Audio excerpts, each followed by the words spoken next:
he invites guests to come by and get high with us here in Nevada's original Cannabis Lounge.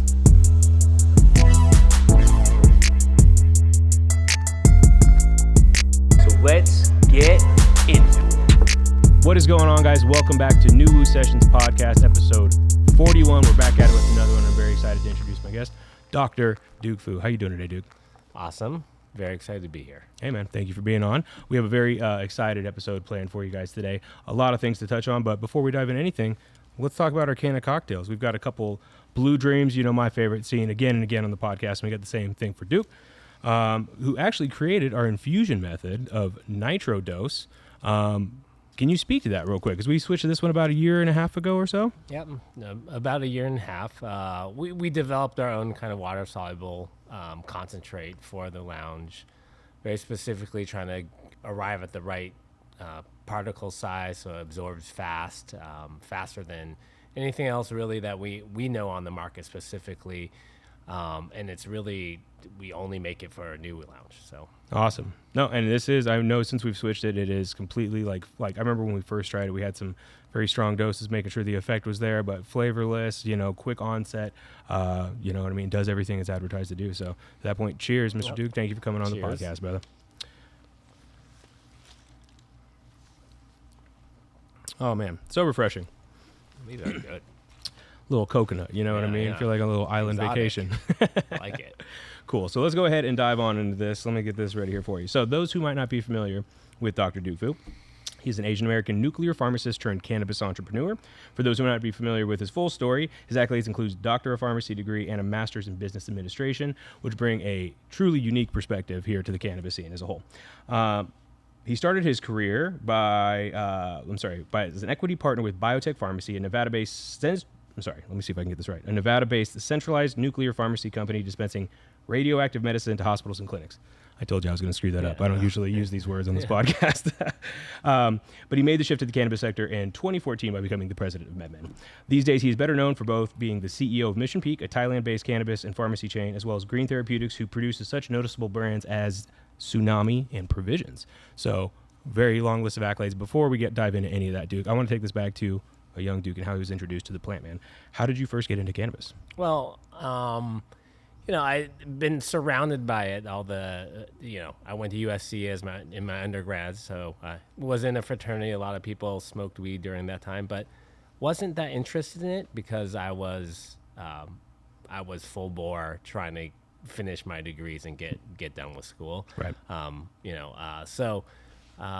then, you know, from me, how I kind of viewed all this stuff is always from a scientific point of view, because that's just how my mind works. So, I saw a lot of people consuming it, never had any negative kind of feelings about it, and obviously the social impact is significantly less than a lot of other substances people are consuming. 100%. Specifically alcohol. Right. So, so that's probably the first introduction to it was really just in college and high school. It's other people consuming, not so much me.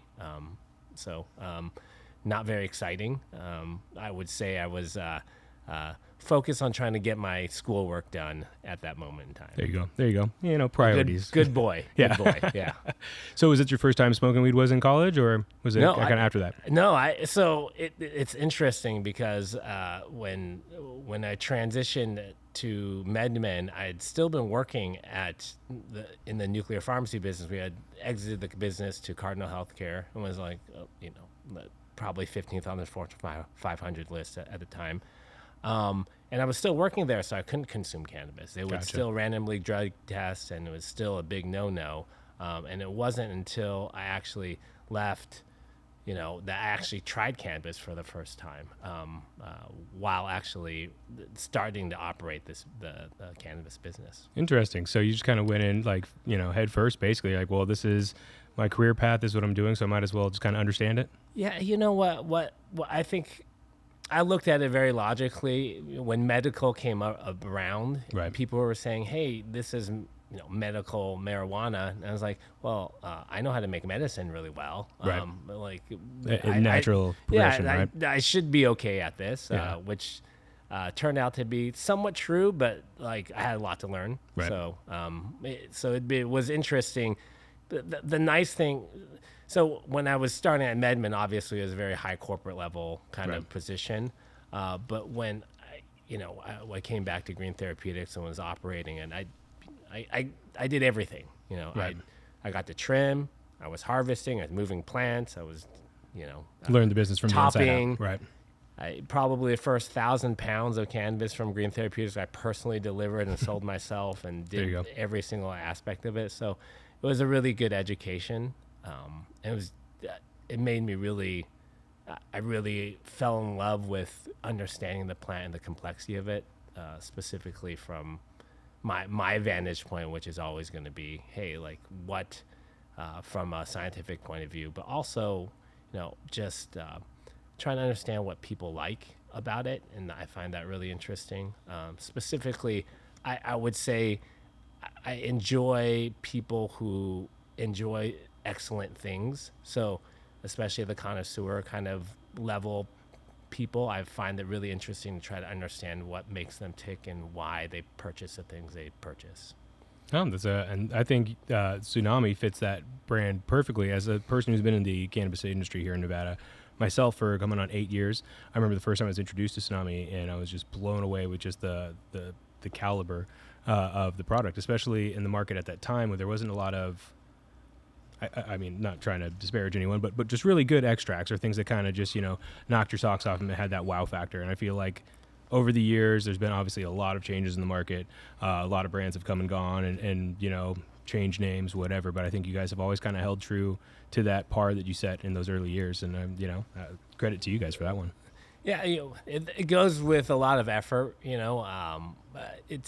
People think it's one thing. It's first it starts with growing really good cannabis plants, quality out, right? Yeah, and I think versus a lot of other businesses, we really focus on that. So a lot of the product that we put out we don't take the stuff that's left over that won't look good as flour or whatever, right, and process it into extracts. We've always been, hey, what's going to make the best extract first? There you go. And that's always been like what's guided us to make the concentrates.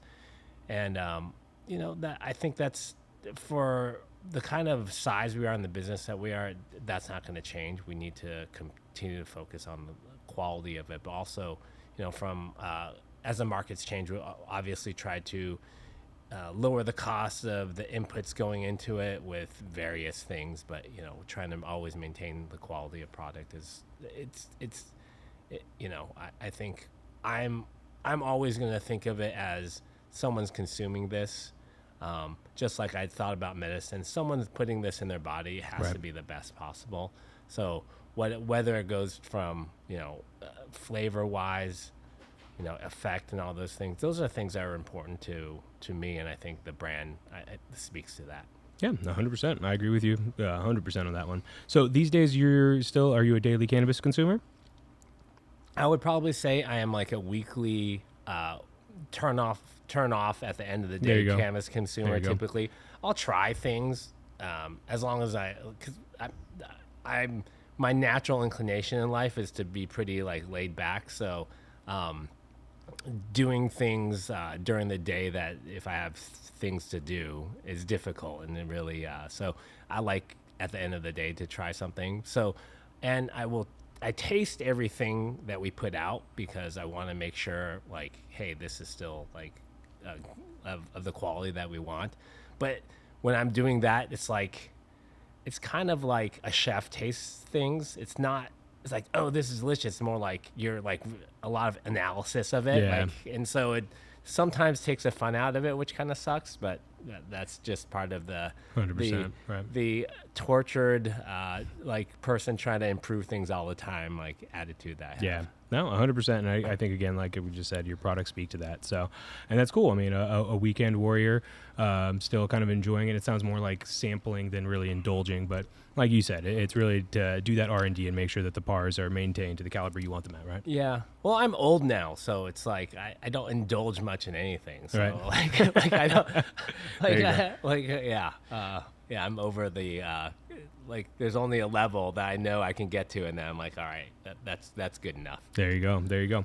So before we move forward, again, I spoke to it a little bit, but can you better explain your story on what you're doing professionally before you entered the cannabis sector for those who might not understand a single thing about nuclear medicine, like myself? Okay, yeah. So we had a business called Biotech Pharmacy. We manufactured pretty much for every hospital in the valley and in multiple other states. So it's a lot of basically creating radioactive isotopes attaching to some kind of biologic that does something in your body. So, for example, we'll attach it to something that like will be taken up by your heart, so you can see how your heart's taking up blood, or if it's functioning, or there's deficits in areas that you had like an infarction or like a heart attack, basically, and a piece of tissue is dead there. So you can look at your body in a functional manner, see how your stomach's emptying, and all these different other parameters that we can measure. So the purpose of that medicine is to typically do diagnostics, but also there's a lot of the new kind of portion of it was therapeutic treatments for cancer and things like that. We'd attach it to like a cell marker that's expressed specifically on the cancer cell, like a CD20 marker, and then it attach to that and attach a radiative molecule to it, and then it's irradiating that specific cell. So real sci-fi stuff. It's the advancements and things that people are doing in medicine are really incredible. So Yeah, no, 100%. And I think, just like you said, I mean, obviously, I've talked to several guests on the show just regarding like how cancer's impacted their story, on how they kind of like got to the plant. And it is kind of interesting because you're talking about, treatments for cancers, and it's something that people also use cannabis for. And when you're also describing your story on making that switch, you're right, it does kind of seem like a pretty natural thing. I know when I was, doing my homework and researching this, I'm like, man, this seems crazy. How's this guy get into weed, But when you say it like that, it is. It's kind of the natural progression of things, right? Probably an oversimplistic thinking of it in the beginning. Bird's eye view, right? But it's definitely something that that led me here initially, and I think there's going to be continued progress in that front, and I hope there is continued progress in that front. But also, I'm very, I guess, libertarian view. Like, people should be allowed to do what they want as long as they're not hurting themselves. So, people want to consume cannabis for fun, they should be allowed to do that. So,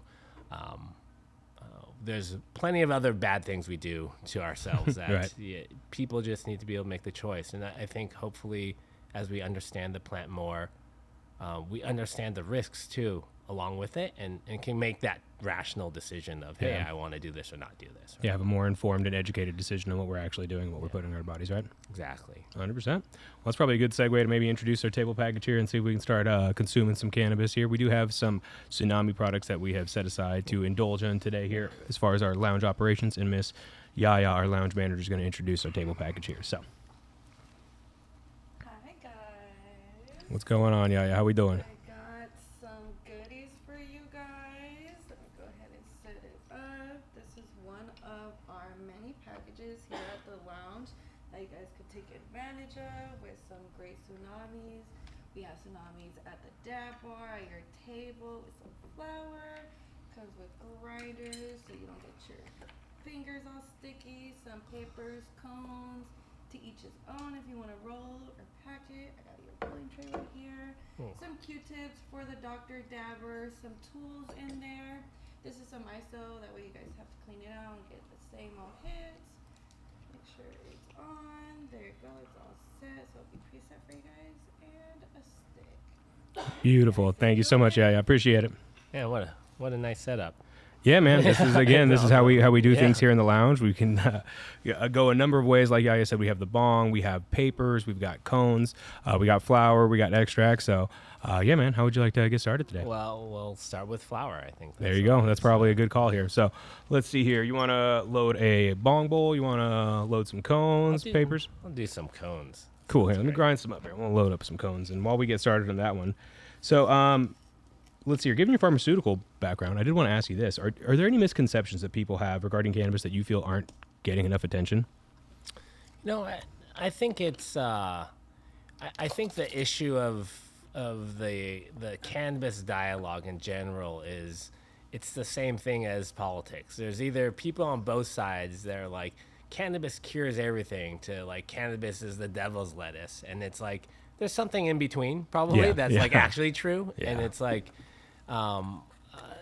and it's so distracting having all these voices because the craziest ones are the loudest ones sometimes, and we just need to be more reasonable in the approach to it. No, it's not healthy for everyone, especially children. We know that's bad, right? It's not good for developing brain. But otherwise, it's like if you're adult, like a lot of choices we make, we should be allowed to make those choices. So I think the misconception is, it's not as bad or as good as anyone necessarily thinks it is. And if you enjoy it, you should be allowed to enjoy it. That's my viewpoint. There of you it. go. No, and good view to have on that one. So like anything, you can have, too much of something, and I do agree, having been in the industry a while for myself, that you do meet some of those characters that we have here in the scene that you're like, I'm not quite buying what you're selling there, dude. But no, 100%. I agree with you wholeheartedly when you're saying, consenting adults should do what they're going to do, because if not, they're going to do it in another way that's going to not be as healthy or controlled or, whatever it is, right? And I think from a medical perspective in general, there's definitely benefits from it. I know a lot of people use it for a lot of medical reasons. The issue is that we just don't have enough information in the structure of how, the scheduling makes it really much more challenging for people to do research of it. I spoke at UNLV about this, and there are researchers here at UNLV that are looking at cannabis to a certain degree, but it's just very difficult to get funding for those kind of trials, and the way that you have to, get the right licensing for those kind of things and approvals are way more challenging, and the way you have to handle it is just onerous and annoying, right? And so it makes it really difficult to actually get good information. And I think what you're going to find is, there's good things and bad things about it once we actually do the research. So, the medical will continue to progress, and I think one of the misconceptions also, I think everyone thinks big pharma is like around the corner going to take over. The reality of it is that big pharma could have gotten to this at any point in time. We have drugs that are already Schedule 4, like Marinol, that are, a lot of people stop taking up. There's reasons probably why, because it actually doesn't work as well as just like smoking cannabis does, because it is just THC, and we've all consumed enough THC straight products that it's not the most therapeutic probably as feeling to a certain degree. So there's reasons why that's happening. And I think another thing is that they've started at the FDA to start approving natural medicines. I think there's 4 drugs that are approved as a natural medicine. And I hope that trend continues for us to be able to actually have those available. Of course, our healthcare system has its own challenges, and it's not always good for things to become a pharmaceutical at the same time. I think it's 100%. Somewhat weird to patent nature, but that's not. I don't disagree with you there. That's not necessarily my call. So he said, "I'm just here fighting that fight like we all are." Right. So the whole thing. They've started it already. That I think that train has left the station with Monsanto and all these other businesses. So, it's strange to me, But then the whole concept of, people, owning land is strange too, to a certain degree. So there's a lot of we can own nature. So 100%, 100%. So let's start talking about the brand, man. How did Green Therapeutics first come together? Well, during the initial time we applied for a license in the very first round and had these cultivation manufacturing licenses, and we got them, and we just started operating essentially. A lot of very early on, we did partner with a large California brand, and that relationship kind of fell through. They're a big extract brand, and we, and that to a certain degree is how Tsunami was developed. Kind of after they left, we just continued doing how we were operating to a certain degree, and improving on some of the processes, because what we were doing before is not exactly how we're, the consistency of the products that we make is really a lot different than we were doing in the processes. So we're going back to some of the things that we talked about before about, what makes it different is that it's not just one thing. It's the flower grown correctly. It's its harvest at the right time. It's frozen a certain way. All these different things actually matter in the final product. So I, I'm not, and all those things have to be thoughtful and done with care, and I think all those different pieces matter, because without any of those things done correctly, it all ends up in a worse product. Right. No, 100%. And I think, again, you've been doing it for a long time now too, so you've got a chance to, you've defined the processes, but you've also refined them over time to make sure that, like you said at the top of the show when we're talking about quality and making sure that we can maintain the pars that we're setting, right? So yeah. I want to make sure we didn't have a dud here on the camera. No, yeah. Figured it out. Yeah, shout out to the NuWu lighters. We got the Bics, Yeah. the official ones. You can come down and swoop them today. So regarding the names, how do we land on Green Therapeutics? It was really just this idea of, us making medicine at the time, right? So we thought of cannabis as we were very thinking about going a very medical slant. Obviously, it was, when you're actually trying to sell products in the market, we realized, hey, this is what people actually want, and this some of the medical products were fine, but it really sells at a pretty low volume to a certain degree. So we had to adjust and understand what consumers wanted, and then so it's been really great to experience all the different parts of the business, and trying to understand how consumers are consuming. So it's infinitely changing, and so it's really interesting to me. Yeah, no, 100%. And I did want to also ask, while we're talking about names, how did you guys land on the names for the brands Tsunami and Provisions? So specifically Tsunami, there was an initial rule from the other the company we were partnered with, that you can only run 2 strains at a time, but if you really think through the flavor profile of different extracts or different flower, you can actually combine them to make something even more interesting. So that was the first time we kind of combined 3 different concentrates together to make one flavor profile, and it was I think it was called Citrus Tsunami. It was 3 different ones. So we were just after that happened, we were like, you know what, we should just call this, because it was a wave of citrus flavors. Okay. And Yeah. so that's kind of how we ended up with that name. That was the conception of that name. That's cool. I do remember in the early days where, so when you're saying you can only have 2 strains at a time, that was a company decision to only be having 2 different flavor profiles in the market, or you took me to the regs? Because I know you couldn't have on the flower side, you couldn't have a blend of 3 different strains or something like that, right? Yeah, no, it was more the company that we had partnered with, that was their rule, but we were hey,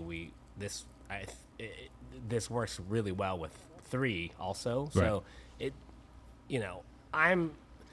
to me, I'm not specifically hey, I want to break the rules, but if it makes sense to do things, it makes sense to do things. So if these different flavor profiles work together, they work. The issue is, it takes someone that's really thinking through the flavor profiles of these different concentrates. So we're not mixing it's really mixing 3 different kind of concentrates together to make a certain flavor profile.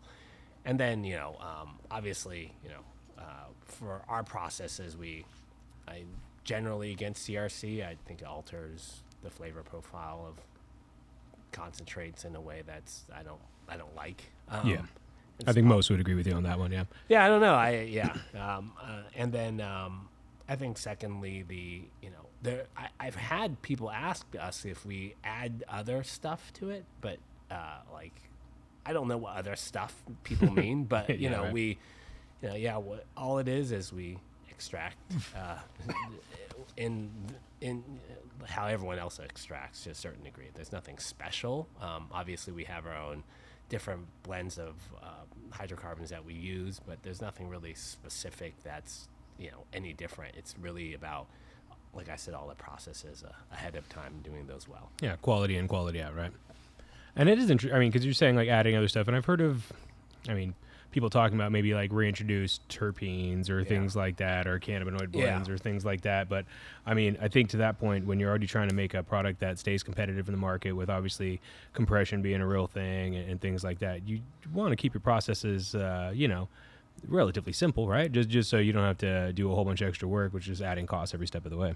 Yeah, and the magic is the plant, right? And that's the thing that we're trying to outline. And part of it is, hey, how do we represent that in the best way possible without interfering with that, right? And I think the thing that was the most surprising when I first got into cannabis, I would say, was how broad the chemotype expression with cannabis is, or whatever, or the different strains, varieties are. You get something that smells, like an oil tanker.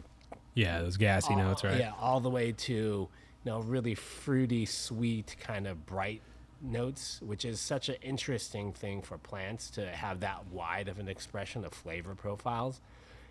And all those are, when I look at it, is different chemicals, right? Like different like chemotypes, like finding those different chemotypes or genetics is really critical. So that's always another thing that we try to strive, is to try to continue to get new genetics and that work for our processes. Yeah, no, 100%. I mean, people are always kind of looking for that new. That new flavor, that new strain, that new thing that has that wow factor that brings them back to the plant or whatever it is. And you kind of got to keep it fresh, even though you got to make sure you keep your staples around, just, from a business sense. If you have some ringers, you need to keep them around, but you always want to be able to introduce something new to be able to attract new customers, and maybe the fair weather ones as well, right? So I know I've always kind of been surprised, because for you guys, again, having been, consuming the products for years, I feel like there's always been a good amount of diversity, because I couldn't even tell you what the first Tsunami dab strain was. I remember being blown away, but I mean, obviously you've had several ringers over the years, the Fat Fruity. I know over the years has been a staple, but more recently I've been doing the gelati, which I think we have some of that out here on the table as well. And every single one, I think you definitely do justice to the plant, just like you were saying. It's just the diversity in strains and the flavor notes and everything is still relevant, but the quality is still there, and the par you're setting is there. And I think that's just something that a lot of people struggle with. So, I mean, to you guys' credit, consistency goes the distance, right? Yeah, we try to do that. I think and it's tough, because we'll cycle in new genetics, and sometimes they're great. And, I think as a grower, also, you always want them to be great. So sometimes you're like, oh, is this good or not? And there's a whole bunch of thinking about strains and trying to really analyze them and say, hey, is this really good? But part of the thing is, you have to put the effort in actually analyzing these things. So on the cultivation side, because you guys have been cultivating flower for a good while now, how would you describe the green therapeutics approach to cultivation? I think now, initially we were growing for both flower and concentrate, but we've kind of shifted to just concentrate, because as the market's gone along, THC percentages seem to have gotten more and more important. Yeah.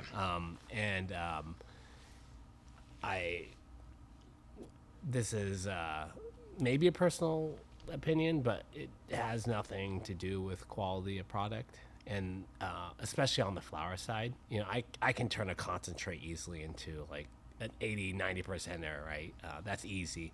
But on the flower side, it has to.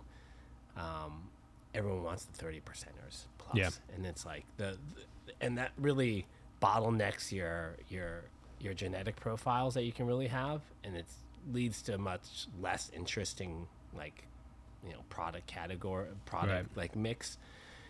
And so that trying to balance that with the concentrate side, which we need terps, that's the only thing that matters. Yeah. And then and ideally it'd be the same on the other side, but you're sacrificing, right? There's like a pendulum of stuff and so we were always caught in between trying to grow strains. Hey, we want high testers, but then they wouldn't extract well because they're not very flavorful.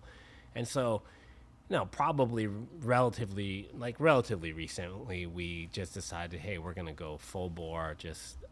Everything's going to be sent into extracts now, just to simplify that. And so we could just be more focused as far as, hey, we really want to just continue to focus on concentrate, having the best concentrates. Yeah, no, it makes sense, and you're right when you're speaking just flower and the potency and the way the market's gone. It's makes me sad. Yeah, same. I mean, because look, right now, even what we're smoking on right now isn't like the highest tester, but it tastes amazing.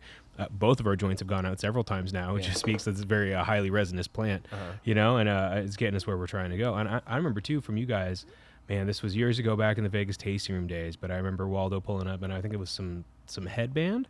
Maybe I think it was a headband strain. I just remember it tested 30s what the testers were, but it also had top 3 terps were all in the double digits. And he's like, you guys got to try this flower. And I remember we smoked a bong load, and I felt like I did a dab, which as someone who with a high tolerance smokes a lot of weed, you know what I mean? It's not what you always get from flower. And to this day, I speak to that because I'm almost like, again, what you're saying, the terps matter. Like there's only so much of the pie to go around. And you have to allocate, man, the weed's working, 30% of that to THC, there's not as much room for your terpenes and the other cannabinoids that are also affecting your experience. Yeah, 100%. So and if you're looking for that unicorn, you might find one, but you're not going to find a whole bunch of them. So it's just challenging, right? So for us, we're like, all right, if we can just focus on the things that, really do well as extract, that'll help us streamline operation, make better extracts at the end of the day. Because I felt like us being pulled to 2 different ways, we couldn't do one as well as if we could just focus on one pathway, right? So. Makes sense. So, according to your LinkedIn profile, Green Therapeutics was founded close to 10 years ago now. I know, crazy. Yeah, right? Yeah, so, crazy. Having been at this for a long time, man, what have been some of the most surprising or, impactful lessons that you've learned along the way that you wouldn't have guessed when you got started? I've never seen a product fluctuate price as much as cannabis does. Yeah. It is insane how much it goes up and down. Yeah. The price compression now, or how fast things go, during pandemic immediately spiked up for a little bit. Yeah. It's just interesting how all that stuff, how the market works. So, that's always been just interesting to me. And then, as far as just shifting consumer trends, in cannabis is way faster than I think other markets. We still do hydrocarbon. We've released some rosin releases, very limited drops. But how much that's switched over for like the heady kids to be like, oh, I only smoke solventless now, that kind of stuff. Which I get it. Like it's to me, looking at it from a product side, like a objective side, it's just different product. It's definitely not as bright as the hydrocarbon extract is, but it's like has that, it's very stony. It feels a certain different ways, probably because you keep a lot more like different compounds in it during that process. But, that's part of the stuff that we're continuing to work on that side of it. So, as Green Therapeutics, we're too small to really release it in batches, and our size is not that would make sense, probably for a number of reasons, for testing and all that kind of stuff. So, I think we're definitely moving at that direction, but it's not something we're going to come out with immediately. So Yeah, you want to take time to do it right. Again, Yeah. you've done an excellent job of maintaining that par, like you said. Make sure you have quality in, quality out. If you're going to do it, I'm sure you're going to make sure it's the best that it can be before it really goes to market in full capacity like that. yeah. It's our market's just not. It's not like California where like what size screen it was pressed on, all Yeah. those kind of parameters, and partly because our regulations make it more difficult to split up lots in different ways to like Yeah, it's definitely more differentiate controlled, those right? kind of things. Yeah. But it's but that's what that consumer would probably want to know, like what micron screen was pressed through and all that kind of stuff. But I think I personally feel the market's gonna. I really like a lot of the like Mango Tech kind of like a lot of the dry sift stuff. I think is gonna become more popular over time. So excited about that as a new SKU also. But it's tough to do it in a commercial setting though. To certain. Yeah. I mean, I actually tried doing that years ago. What was it, 2017? I'd been bud tending for a while and transitioned into production for a while and was trying to do rosin in the market then. And there was only like maybe 2 guys really doing rosin in the market at that point in time. And I mean, one, it's difficult because it's, quality in, quality out. And with where I was at with the company I was at the time, it was like, you're giving me your C grade, your D grade buds and expecting me to get like beautiful looking rosin, but when you're speaking about the micron screens and the people who really care about that tech and are really those heady consumers that want all that information, it's going to help it sell. You're right. We're not there yet, but I do think it would help sell it. And even when you said dry sift, I was thinking back to BAM's dry sift rosin back in the day when you're speaking of price fluctuation, dude. I remember 2016 BAM dry sift rosin going for like $80 for a half gram. Yeah. And it was like, I remember then it's like, that's crazy. I still sprung for it a few times, you know what I mean? And it was, especially the time with where the market was at, it was good what they did. And they were doing some good stuff in the beginning days. Yeah. And it's just, again, like I haven't even heard of that product, you know what I mean? That's something that only the people who've been in the industry for a long time that would even resonate with at all. Because I remember like setting up and trying some runs when I was doing rosin for dry sift rosin. And it is a tough game when you're just talking about just overall outputs and yields and quality and balancing that juggling act. But I do think it's where the market's going as we continue to evolve and grow, and the consumers kind of get more educated and discover what they like. I think I heard Ethan say this one time where it's like all markets start with distillate and end with rosin. Yeah. It's kind of the natural progression of things, right? I think there's just going to be a broad spectrum of categories of people for sure. And I think a lot of the people are going to be on the side of but this fits with any category, the general kind of value-driven customer, and I think that's going to continue to happen. I don't think, and it's just the people who are. What ends up happening is the kind of heady stuff ends up getting kind of pushed down over time into the general population of things, right? But for some of these processes, they're just lower yield, so you got to figure out how do we maximize the yield from these things so we're not losing a whole bunch of money to do this versus that. And obviously genetics matter so much in that process of separating out trichome heads, so you have to have the right morphology of the trichome, and then you got to have the right genetics. So there's a lot of stuff that goes into it. A lot of variables for sure, right? That's important though, as far as getting those products down to the regular consumer where they can consume it. Because I do think the issue is like price, right?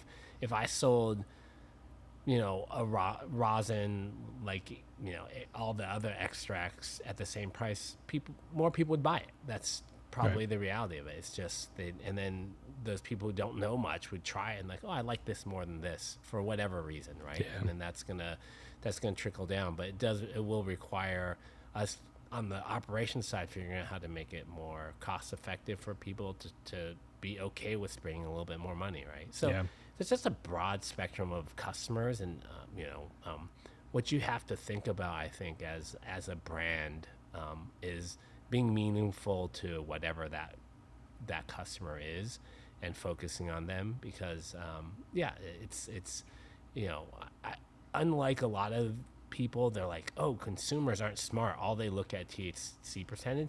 They're just maximizing for their value. Like, Of course, and yeah. I don't think that's not stupid. That's just what Yeah. they care about. They just Yeah. care about different stuff than you, right? And so to understand that is important. Not like people aren't stupid. I don't think that's the case. People are just maximizing for their own what's important to them. So I think Yeah. that's going to be typically value. So and that's okay. Like there's more people that are going to shop at like a Walmart versus a more high expensive store, and then there's like Target that might be in between or whatever, that kind of thing. It exists in all different markets, right? Yeah. So I don't think it's any different to a certain degree, but it. And I think going back to the question of what also is surprising is that as this market continues to change, there's just been so many collapses of things that seem big at the time that just end up being nothing. Like the CBD thing was Oh yeah. Yeah, like, you're right. was like enormous. I thought I was You're right. like, is everyone and their mom buying CBD today and now? Yeah. And it was like, no one's really actually buying it. It's just Yeah. everyone was just like hyping it up to everyone's gonna buy it. Yeah. But a lot of people spent tons of money trying to build out CBD kiosks, all these kind of things, and I think it's important to, hey, what are people actually buying, and understanding, hey, what does understand the cannabis consumer as it stands now, and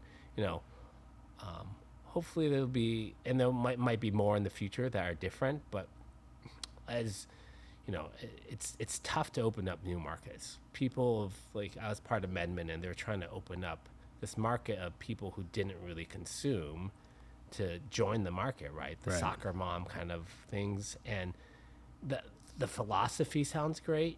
It just is incrementally expensive to acquire those customers because Yeah. you're trying to change their current habits, right? And the other side of it is that people who don't consume a lot don't spend a lot on cannabis. Yeah. It's like, You're right. they'll buy a vape pen, it'll last them 2 months. Wow, like Yeah. the people who buy HE cart are huffing that down in a week. Like I've been guilty of that a time or two. No, they're not letting us sit. They're Yeah, like, exactly. This is, because once they have something like that, they're going to choose that over other stuff, and just that's going to be their go-to until they finish it. And then they're like, all right, I'm going to downgrade to something cheaper because I can only afford that once a month or Yeah. whatever it is, right? Yeah. So No, you're right. I mean, there's all types of consumers, and you got to make sure you're understanding who your target audience is. And I think you hit the nail on the head when you're talking earlier about just the consumer, or I'm sorry, not the consumer, oh damn, I can't even think of the term now. The weed's working too good. But the more boutique brands, and the people who are really going to spend the money on the quality because they're like about it. You know what I mean? I think that's just, you hit the nail on the head, because you don't need to dilute your brand and, I guess cut corners or do whatever you need to do to keep it cost effective. If you can still understand your consumer and make sure that you're targeting them, instead of, like you're saying, if you wanted all the soccer moms in Nevada to be, consuming Tsunami, I think you're going to have an uphill climb with that, because I think that would be the consumer base that does like a dab on the weekend, like we're saying, or something like that. That half gram, that full gram is going to last them a month, where the heady consumer is going to be back here week over week just getting another one. yeah, and I do want to. Realistically, we compete with people selling things in the black market, especially that crowd. And I wouldn't say like we're, hydrocarbon is just not what the heady consumers think is like cool right now, I would say. So I have very no illusions about that, right? And it's I think that us trying to figure that out is important as far as reaching those customers to a certain degree. But at the same time, it is a small subset of the customer base, and like, how do we make it make sense from a business standpoint?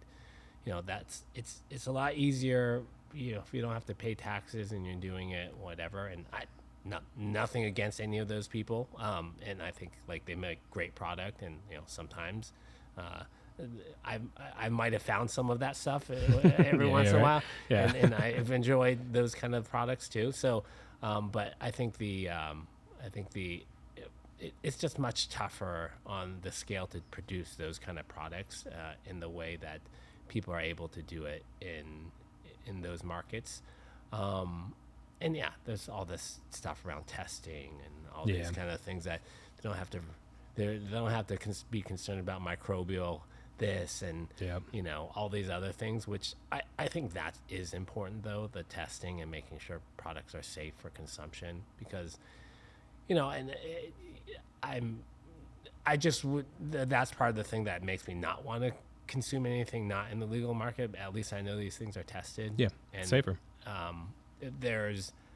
I know a lot of people that are in this industry, and they seem like good guys, but they're all a lot of hustlers too. Yep. And are not doing things that are in the best interest of like people's health to a Yeah. certain degree. So lots of things I've tested from that market that have pesticides and like things that people shouldn't be consuming. So I don't know, you know, and I'm not saying that's the case for everyone. There's people doing great work too. So it's a spectrum, but at least if that happened here, you would know because someone would test for it and someone's regulating. Yeah, So, there's a checks and balances, you know, a system that exists to keep the consumer safe. You know, I think that's, again, just the risk you take if you're going to that market, you know what I mean? You never always really know. I mean, we were talking about just moments in the industry that are kind of like when everyone was getting popcorn lung and all of a sudden everyone's like, all vape pens are going to kill you. Yeah. You know, I mean, I've been in this industry for a while. I come from a very religious family. I remember my mom be like, honey, you need to stop doing vape pens. I'm like, Mom, I've been doing it this long. If I got popcorn lung, I'm already kind of SOL. Oh, but that was her big concern, the popcorn lung. Yeah, she you know? read the story and she's Exactly. like, yeah, But I mean, yeah. I think as the story, as far as I remember, it was all black market stuff. And it was, again, the same kind of thing where people are cutting corners and just trying to prioritize profits and not creating a safe product for people to consume, you know? Yeah, when people actually start pulling testing from black market products, they're not labeled correctly. They're always Yeah. like, you know, they always claim 90%, and they're it's really actually all 70%. Yeah. And it's like, because you know that's just how it works, right? Yeah. I would say the attitude and sometimes, right? I hate generalizing anything. Yeah. Right? There's people doing great work, like I said, but yeah, just depends. Yeah, no, 100%. So I wanted to talk about the packaging here for Tsunami because, again, as a person who's been a longtime fan, I think you guys have always just hit the nail on the head with the branding, the aesthetic. Over all the years, a lot of people have changed things up, as you kind of have to, but you guys' look and aesthetic has always just really been iconic, and I love the blue and the gold, the way you guys do the printing and everything like that. What was the story behind the design, and how'd you guys land on it? Well, so it was interesting. I personally had a completely different design. And then the guys who were actually extracting were like pretending to like it. And they're like, no, I actually don't like it. I was like, I don't care. Do what you want to do. So we had a designer like put that together. And the general kind of, you know, thesis or aesthetic was, hey, I want it spare and keep it simple and like not too much. You're never going to see the Tsunami with all these colorful like things coming out of it. The purpose is for it to be like, you know, simple, clean, and just you know, just really focus on the imagery and the actual Tsunami name and not a whole bunch of other distracting things to it. So Yeah. It's always going to be, you know, I guess, you know, very Japanese and aesthetic to a certain degree. That was like kind of part of the goal. Cool. And I think you guys do a great job with that. And it's always, you know, it's functional, but also sleek. You know, when you're talking about a boutique product and you have the glass jar so the light doesn't degrade the product, you know, just the way you have the gold highlights and everything like that, it still feels like when you're looking on the shelf objectively, you're like, this feels like something I'd be willing to spring a little more money on, because just even in the jar, even without looking at the product or having ever tried it again, it just has this upscale feel. And I think you just hit the nail on the head when you're talking about keep it simple, you know what I mean? That's what all the big guys do, you know? That's how you maximize the impact, right? Yeah, you know, and but you know, there's other brands that are going to be much more colorful and loud, but that's just not us. I just think that's to mean something, you have to. Ideally, some people are into the things you're into, right? And that means that defines things better. So that our goal is to try to, hey, like, what do we stand for? And that's important to like just to apply to all the different pieces of the brand, the business, all those kind of things. Yeah, absolutely. So what are some goals, short-term and long-term, that you have for all the brands, the Green Therapeutics, Tsunami, Provisions?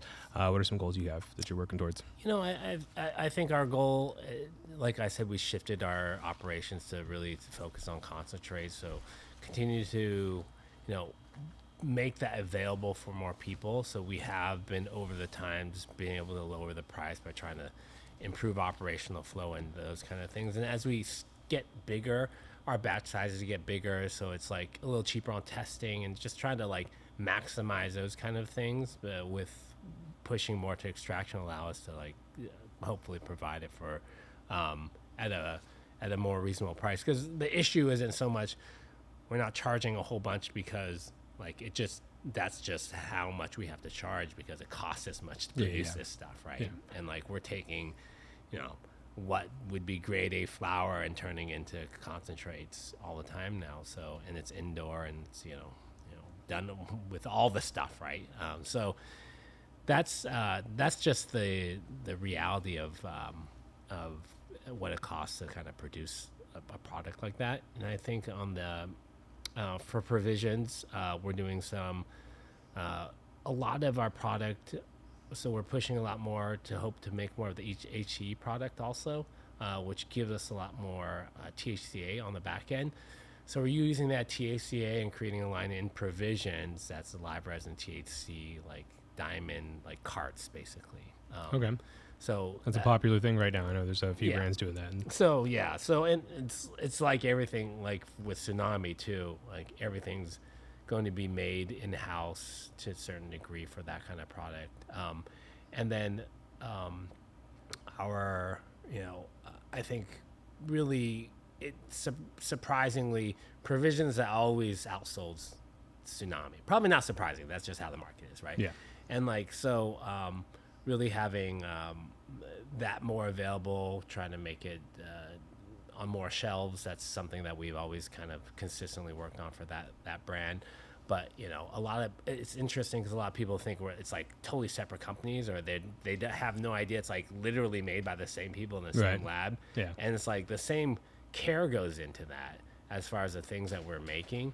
It's just we actually are thoughtful and thinking through, hey, what are the best profiles, trying different things, not just going for the cheapest kind of product, and trying to make that as high quality as we can for that price range. So there's no drop in the stuff that we're doing, but there was a real conscious decision early on to separate out those brands because I felt it'd be disingenuous to have like distillate products in the Tsunami brand. It just felt strange, right? It didn't feel like on brand. So that's why we kind of separate out the provision stuff to make some of those products that we knew are high volume that we kind of have to play in just to operate as a business. But I still like, hey, how do we make this the best that we can in the price range and with the quality that we'd want? So yeah, no, I think you hit the nail on the head, by having the two different brands so that you can have more value, more appeal, move more volume, but still be able to keep, to operate and afford to make things as boutique as you want to do for the other brand. You kind of need one to support the other, right?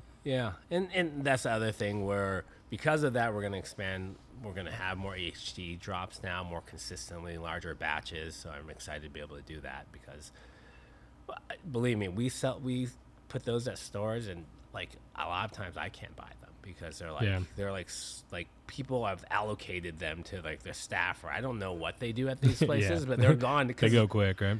Yeah, but we only give 20, 30, like very few of them, so it's not. I could see that, but I would say in general, it's like sometimes it's just tough to even try them sometimes. And then like I don't want to take one out of buy one, just set aside ones for myself because it's like.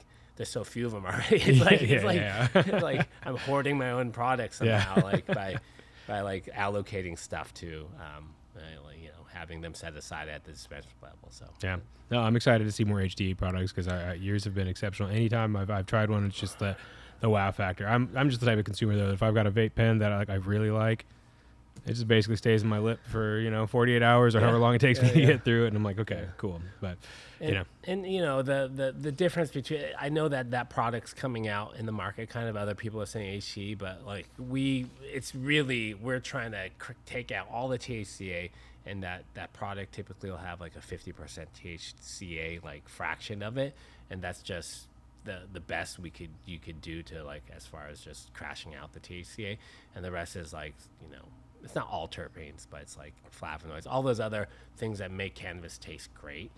So it's like the largest ratio of that. And if you look at so if you could tell if it's a real HT, if they're like actually if it's low THC. So, and you've had one that affects people. It's the lowest THC like pen in the market, but like as far as like effect wise, it's it takes you where you're trying to go. So it's like, so that's just another indication like THC doesn't matter, but it's that entourage effect, that's for those who know, so it's all the other stuff that has the magic too.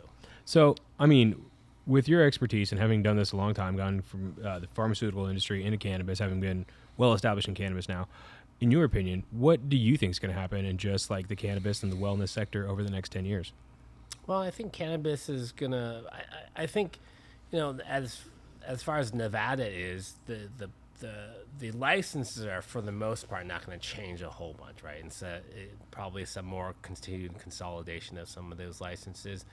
But, I think Nevada as a state is much more geared towards tourism, and I think there's going to be more changes in people trying different things as far as laws passed in the state for cannabis consumption with other various things. Like I know they've been talking about events and all those kind of things for a while to actually get them into regulations.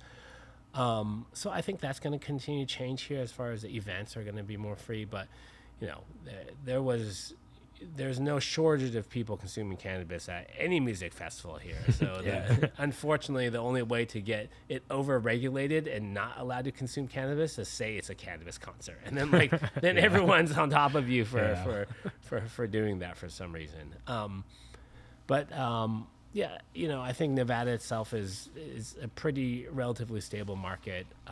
Obviously, more states are going to continue to kind of either go medical, recreational, or some mixture of that. So everyone's obviously waiting for Texas and all these other places. I'm not interested in that. I'm sticking here. We're just focused on the cannabis side is what we have here, and like the partnership with NuWu and the tribe. So that's my focus right now, is really expanding that and making new products and continue to kind of push some of the more solventless kind of products that are just different and unique. 100%. Looking forward to all that as well. And as we were talking about this, we said at the top of the show, Duke formulated Nitro dose, which is what all of our can of cocktails here in the lounge are infused with. You get a quick onset, and we're going to have a whole family of brands, coming on here soon under the Nitro moniker. What can you tell our guests to look forward to in that regard? So we have a partnership with the tribe. We're building out a cultivation now, which I'm really excited about. That's the next big thing for us, really. Like the goal has been large selection of different genetics there, so all new stuff for us. We wanted to just start new with a lot of and really do probably the biggest pheno hunt I know of in Nevada to a certain degree. So I'm super excited. That's exciting. About that. Yeah, we have Archive to Fire Farmer, all these different seeds that we're going to be running. So I'm really excited about that and seeing what comes out of it. And downstream from that, that'll allow us to produce a lot of products from just a whole host of things, infused pre-rolls, the same kind of extracts that we're doing for Tsunami, but available at for Nitro. That are gonna, because we have a lot larger garden. We can be more efficient, hopefully price that better, and do all those kind of things. But of really high quality extracts and flour and all those kind of things. Extracts are going to come first, and we're going to work through having a whole host of products that are extraction based. So really, I'm excited with the partnership with NuWu, because the sky's the limit. Where there's, whatever the consumer can think of or wants, so I'll make it, right? So I'm really excited about that. Oh, man, very exciting stuff. Can't wait to see this kind of come to fruition. I know we've been talking about it for a while, so can't wait to actually be having you back on here and trying some of the products and talking about the future in that regard. That will be the future. Hell yeah, man. So this is probably a good segue. We've talked a lot about Tsunami. Let's try some extracts. It's clear this is what you guys are focusing on, and I've got a couple more questions because we do got to open this lounge here soon. But the first one is really just what are your thoughts on federal legalization? I mean, you've been in it for a while, so I'm curious what your view on this looks like. I'm really excited about federal legalization to a certain degree, right? Everyone wants everything to be fixed, right? Right. The issue is that's not how life works. It's steps. This is a step in the direction that will get things off of 280E, which will be great. And I'm excited about that. I'm going to help a lot of the businesses run like a normal business. Fix, hopefully some of this banking stuff passes. I think eventually there'll be some changes with that. And once that changes, and the Schedule 3 will really help as far as the state markets run more traditionally, which will be great. What it doesn't do is it doesn't allow for interstate commerce. People think like, oh, you can just sell cannabis anywhere now, but that's not the case at all. The people like it's like it's moved to Schedule 3, right? So whatever it is, it's not like you can go make Valium in your yard and start shipping it across state lines. That's what essentially the federal government's still looking at as cannabis like at that point in time. So that's what it's going to become, and I think it just helps some of the businesses run more run more normally, and have a more normal market. So I think that part's better. And I said like I said on the medical side, it reduces the schedule, so it makes it a little easier to do research on it, which will be really helpful. Potentially increase the amount of money is available for research, potentially also, and hopefully destigmatize it a little bit also. And I'm hoping that's going to it's the same thing as everything else. These are just plants, things you can consume, and like what does your body do with it is the interesting thing, right? And like I said, we just need to know more about it, and I think that would be so people can make better decisions. No, and it's research, it's education, but you're right. If we keep trying to keep it in the closet and not just address it for what it is, we can't really take any strides forward. So, those are all good points, and I agree when we're talking about federal legalization and just interstate commerce and things like that and all of it. It's loaded, and there's no perfect answer, but you're right. That's just not the way the world works. So the best thing we can do is we can fight that fight, put one foot in front of the next, and just keep fighting for that movement, right? Yeah, and the other big concern I always hear is pharmaceutical companies are gonna pharma's coming in. They could have come in at any time they wanted to. So that's not the reason why that they haven't started producing like cannabis-based drugs, because they have. Yeah, like that's just not the case, and it just doesn't work that well. Yeah, no, 100%. The entourage effect's real, right? Yeah, so because what's going to happen is someone's like, oh, you're giving me cannabis. They're just going to find some strain that they like to smoke, and they can buy it for way cheaper. There's no way. From a just a business standpoint, why would pharmaceutical companies want to do millions, tens of hundreds of millions of dollars on research just to make this thing that people are just, well, I'm just gonna go smoke weed anyhow, right? Like it doesn't make sense for them as a business either. No, because you're fighting against the legacy market, and just like when you were saying about, again, fighting for that heady market who might already be taking their business to the black market anyway. It's an uphill climb, right? Yeah, so I just don't think I think the pharmaceuticals have done an analysis, and they're just we're not that interested. You know, there's been obviously GW, which was sold to Jazz. And so those companies are already doing it. So there's nothing preventing any other Pfizer from doing it. They just have done the analysis, and they have much more interesting things to do. There you go. So. Yeah. No, it's an interesting perspective. I would have never thought of it that way, but I don't come from the background like you do with it. And it makes a lot of sense, if they could do it if they wanted to, And they have. That's the reality. People drop distributing that because they couldn't make money off it. Because you're just gonna go smoke weed, and it's gonna have a better effect than that. So why would you want to do that? People found out, hey, I'm nauseous from chemotherapy. It's much better to smoke weed than actually take Marinol. It just doesn't work as well. Yeah, no, 100%. So I got two strains here for you, but I got Gelati and I got Kush Mints. You got a preference here? No, I'm done for today. You're done? Yeah, okay. Yeah, I'm done for today.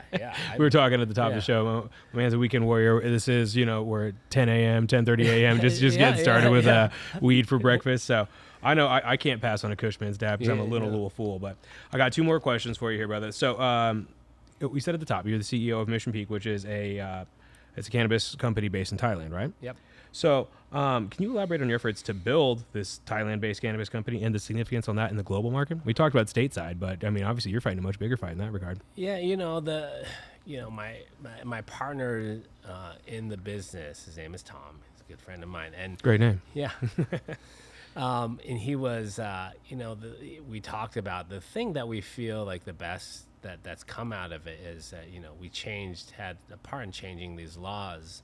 And once they did legalize in Thailand, a few thousand people went back to, got freed from jail and got to go back to their families for like small possession things. So out of anything that I've done That's in this huge, yeah. market, it's like, I feel like that felt good. Like we've done something actually positive in this world. And, I think from the business side of what we did afterwards, I'm partners with Cookies. We had one of the first like U.S. brands, like lounges in Thailand that were started. So That's huge. Wow. Yeah. So that's continuing to grow out there. So that's been interesting. So it's that market has, other than any other market, it's the only one that's just deschedulized a plant. So there's no other market that's done that, just taken completely off the schedule of list of things. So it's basically treated like any other agricultural product at this point in time. And they've obviously had been talking about changing the regulations and all those kind of things. But that makes it, a very open market. So there's a lot of things going on. If you go to Bangkok right now, you won't have to go looking for weed. Just let you know if you go to Thailand. But it's an interesting market. It's really different from the United States, and that's one of the other things that's interesting about cannabis is that every state's so different. Oh yeah. And it's really tough to generalize one way of doing business because of that, right? So that's the tough part of MSOs, and obviously MSOs probably their strengths are getting licenses, right? Yeah. So it's really tough to have a uniform operation when regulations and everything's different. It's just a really tough thing to do all those things well. Yeah. In every market. Yeah. It's definitely. I think it's one of those plays. It's the quantity versus quality play, Mm-hmm. and it's definitely it's in the playbook for a reason, and they're fighting that fight, and I think that's what's going to get us closer to where we're trying to be with federal legalization. But you're right, it's definitely just hard to operate when you have to like understand like 40 different playbooks, So especially if you're trying to have a uniform brand, and just keep it consistent. So going back to Thailand, so those are a couple of things that we did, helped get some kind of legalization happen, deschedulizing the plant, and we brought one of the major brands in the U.S. to Thailand to open up a lounge. That's huge, man. So a lot of these things I do just because they're fun and interesting, and try to push what we've done. In Nevada, we were one of the early states for legalization, and for better or worse, I just think of things very factually. So I was like, I think this is going to be a really big thing, and it has been a big thing to a certain degree. And I think because the market shrank, everyone feels down about it to a certain degree. But this didn't exist 10 years ago, right? Yeah, we're still very much in its nascency. We're still figuring it out, right? Look at this place that we're sitting at. We're in a lounge consuming cannabis. And 10 years, I know, seems like kind of long, but it's kind of not that long, especially in the how long this has been illegal for. Exactly, grand scheme of things, but we're still just barely getting started. We got a long road ahead of us, but the journey of 1,000 miles starts with the step, as they say, right? Yep. So awesome. Well, the last question I got for you is the loaded one that I like to ask all of our guests here. So if you could speak to a younger version of yourself, someone who might be inspired by the path you've chosen, what advice would you give the next generation of cannabis entrepreneurs? I think people always think that things there's some special thing that people do to get to do really great things, but it's always just the same stuff. I see the same patterns all the time. It's like you have to have good work ethic on a very, very basic level. And it's really having good habits and consistently doing the right things. Obviously, really having some intelligence and thinking about, does this make sense is always tough for some people. And people, no matter how much you could always know more. And so it's like, it takes some time to you should triangulate your what you believe with as many people as possible, and especially people who have success in that realm prior to that, and really try to understand things from a lot of different perspectives. Because I think when you're young, you think a lot of stuff. I was probably less sure of myself as younger, so I always thought I could be wrong with things, and that's helped me probably and hurt me sometimes too. But I think in general, you just don't know. You can just never know everything about anything, right? So the more you try to understand, the better.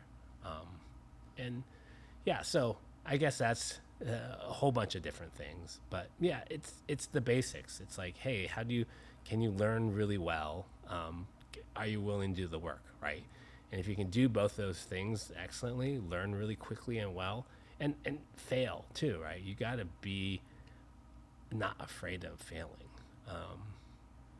Obviously, you don't want to wipe yourself out or destroy yourself in the process of it. But realistically, the people I see do really excellent things. They are really obsessed and really focused on doing that thing, whatever that is. Sometimes to the degree of being unhealthy, unfortunately, right, because excellence really does come from that maniacal focus. So it's and it's really hard to do that thing if you don't like it. So you kind of have to like it. Don't get into stuff that you're not into because you think there's money or something in there, right? Because that's very fleeting. You can always do that somewhere else. Yeah. No, 100%, man. And that's wise words, You covered a range of topics there, but good words for anyone, Stick with what you know and do what you love, right? Yeah. Makes it easier to do the hard work, right? Yeah. Yeah. Well, yeah, the idea is that you don't think of it as necessarily work. You're just really focused on the goal, kind of. And that's what... Fall in love with the process, right? Yeah. Process. Yes. There you go. That's perfect. Well, hey, this has been an amazing episode. I want to thank Dr. Dukfu for coming on the show. The first person with a doctor in their title, by the way. Really? So this is almost intimidating for me to make the one sheet. I don't sound stupid. I'm technically a fake doctor, so if you have a heart attack, don't come racing to me as I'm going to fix you. There you go. I'm technically a fake doctor. I love that. I have a very limited set of skills, just to let you know. Awesome. Well, hey, brother, I want to thank you for coming on the show. Make sure you follow him on, I love the handle, WuFu79 on Instagram, and support all the brands at Green Therapeutics, at my.provisions, at Tsunami_labs, and visit their website, GT Nevada. Great. Dude, Awesome. thanks for coming on the show, bro. This has been rad. NuWu Thank Sessions, we out. Yeehaw. Yeehaw. Dude, that was a great episode.